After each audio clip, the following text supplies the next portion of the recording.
Bon sabbat à tous. Quel magnifique chant, n'est-ce pas? Alors je vais continuer la suite. Alors jusqu'à présent, nous avons parlé de qu'est-ce qui va se passer si nous allons voir Jésus, n'est-ce pas? Qu'est-ce qui s'est passé avec les lépreux, les paralytiques? Et maintenant, nous allons voir qu'est-ce qui va se passer si Jésus vient nous voir. Alors nous allons prendre exemple sur la mort de Lazare. Vous connaissez bien l'histoire de Lazare, n'est-ce pas? Et dans le verset, avez-vous votre Bible aujourd'hui? Alors je vais vous demander d'ouvrir votre Bible dans Jean 11, verset 34. Je vous laisse 5 secondes. 5,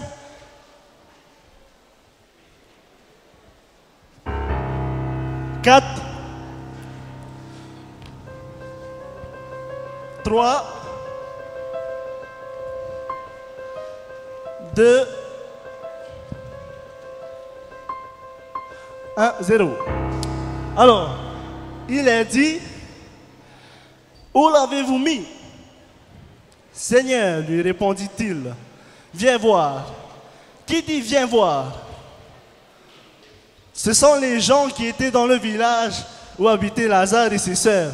Donc c'est eux qui ont dit à Jésus, viens voir. Parce que Jésus a dit, où est Lazare? N'est-ce pas? Donc Jésus est venu voir. Et qu'est-ce qui s'est passé? Qu'est-ce que Jésus a fait? Bien sûr, il a pleuré et tout, mais nous connaissons l'histoire, il a ressuscité Lazare. Alors, le point que nous allons retenir, c'est que malgré les impossibilités naturelles, donc la mort, Jésus pouvait contrer cela.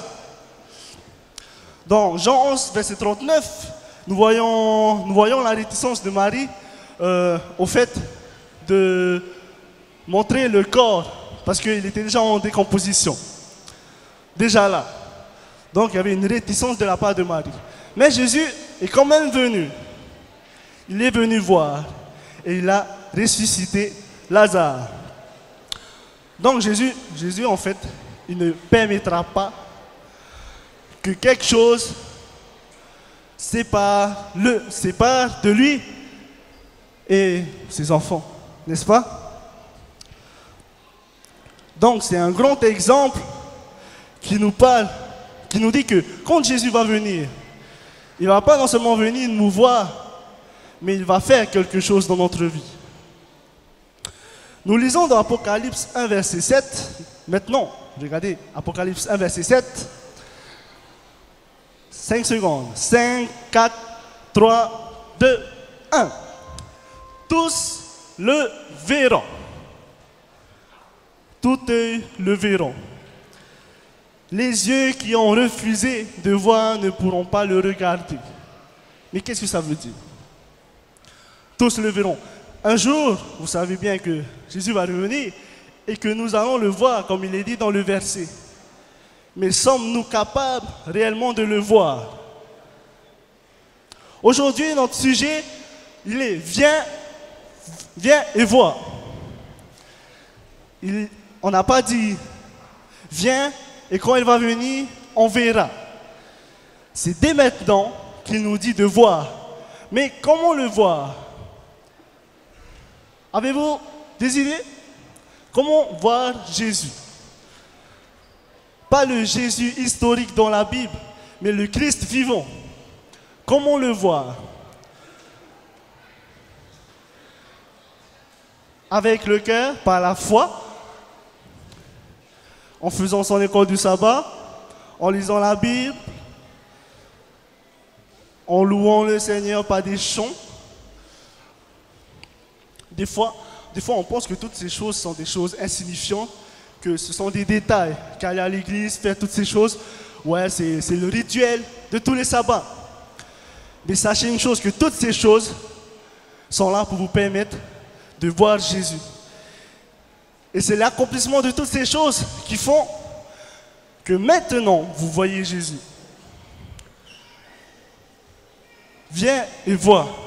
Je vais vous raconter une histoire vraie bien sûr, Alors, c'est l'histoire d'un homme riche qui, malheureusement, a eu un accident. Arrivé à l'hôpital, après des examens, les médecins lui ont dit qu'il lui restait seulement quelques heures à vivre. Alors, il était bien sûr triste, bon, plus que cela, mais il s'est dit qu'il va appeler sa famille à son chevet. Donc, il avait une femme, une fille, un fils et une fille. Donc, il avait 4 enfants. Alors, il appela sa femme tout d'abord à son chevet et il lui dit: ma chérie, tu es et tu resteras toujours la femme de ma vie. Je t'aime plus que le jour où on s'est dit oui. Mais je dois te dire bonne nuit. Bonne nuit et à demain. Ensuite, il appela son aîné, qui s'appelle Marie. Marie, tu es mon aîné et je suis très fier de toi. Parce que tu es aujourd'hui une chrétienne et que tu suis la bonne voie. Mais je dois te dire bonne nuit et à demain. Ensuite, il appela son cadet, qui s'appelle Pierre. Pierre, je suis très content que tu as choisi la bonne voie. Je t'encourage à toujours rester dans cette voie. Et je te dis bonne nuit et à demain.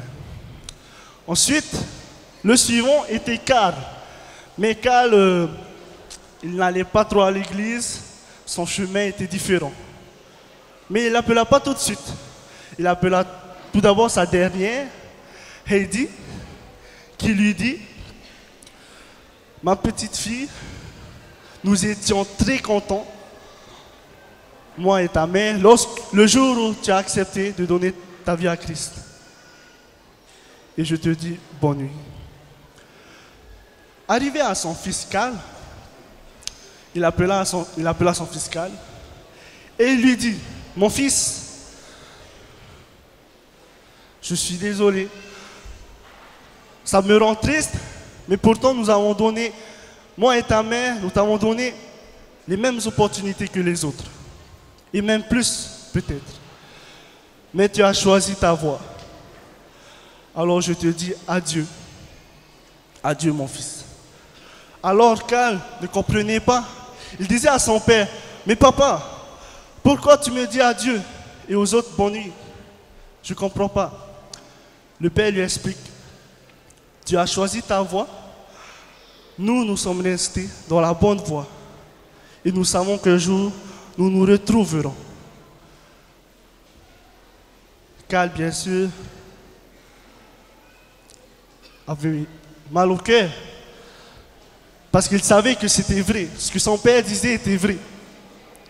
Donc tout de suite, il dit à son père: mais papa, je veux te revoir. Je te demande pardon, je te demande pardon, papa. Alors il s'agenouille, il se met à prier. Humblement, on pleure. Il demande à Dieu de lui pardonner. Le père lui dit: mon fils, si ta prière est sincère, je suis heureux de te dire bonne nuit. Aujourd'hui, Karl est devenu un grand pasteur. N'est-ce pas un miracle? Et aujourd'hui, je m'adresse aux jeunes, comme nous sommes à un rallye de jeunesse. Souvent, nous sommes comme ce lépreux qui cherche à aller voir Jésus. Mais qu'est-ce qui nous en empêche? Le lépreux avait devant lui les moqueries des autres. Ah, il est tout moche, il a plein de trucs. Et nous qui voulons rencontrer Jésus, nous rencontrons aussi ces mêmes problèmes. On entend parler: ouais, toi tu vas à l'église, mais qu'est-ce que tu fais après le soir, le week-end et tout? Après, c'est vrai que ça nous touche. On se dit: mais il a raison, on ne peut plus aller à l'église. Je ne suis pas assez saint. N'est-ce pas? C'est pas ce que vous dites des fois? je ne suis pas assez saint. Après, ça nous décourage et on ne veut plus aller à l'église. C'est comme ce lépreux. Mais ce lépreux, il avait la foi, il a continué, malgré les moqueries des autres. Il est allé jusqu'à la fin. Et vous savez ce qui s'est produit. Il était guéri. Maintenant, nous, aujourd'hui, prenons conscience que si nous ne laissons pas tomber, nous serons aussi comme ce lépreux, guéris. Et vous savez ce que c'est cette guérison? Cette libération, c'est lorsque Jésus reviendra. Et il nous dira, tu es resté fidèle jusqu'à la fin. Et encore plus avec l'exemple de Lazare, où lorsque c'est nous qui demandons à Jésus de venir, Jésus rien ne lui a empêché de faire le miracle qu'il a fait.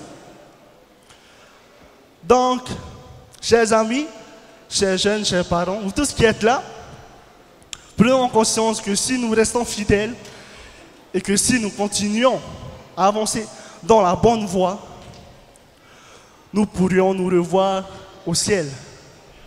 Et donc, c'est ma prière pour chacun de nous. Que Dieu vous bénisse.